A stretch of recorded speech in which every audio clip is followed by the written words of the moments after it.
Hi, welcome back to In the Pews with Bob and Darcy. We have another question for you this week for us to think about. We do. Our question comes from Gary in Saline. And Gary asks, do you believe everything in the Bible is accurate? And if so, how do you explain contradictions? If it's not accurate, then what is its purpose? Bob?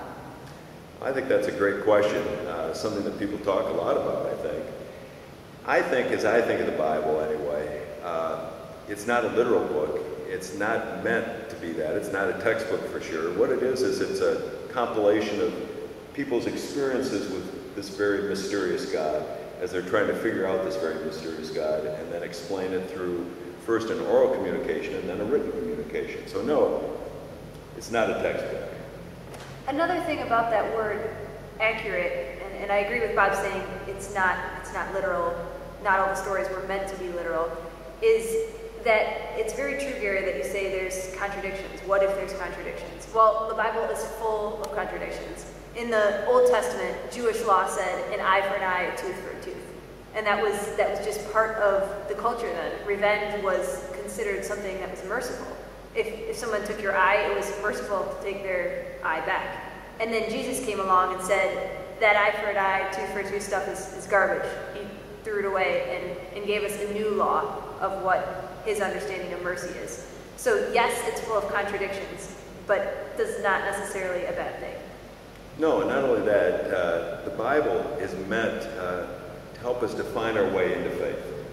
And I think it's silly when people make a big point out of, is it fully inerrant, is it fully infallible? Because I don't think that's even supposed to be the nature of the Bible or of those writings. It's really meant to help us find our way to God and into a very rich relationship with God. And I think it does all of that. And I think it answers those questions of salvation and purpose and all that in a way that we need to hear, but in a fully sufficient way, where we don't have to worry about every word and every detail of what the writing actually is.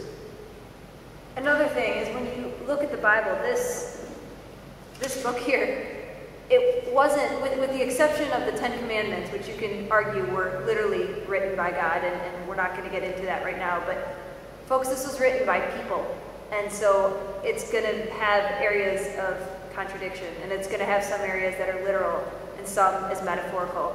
But for me, this is not a manual, this is a guide.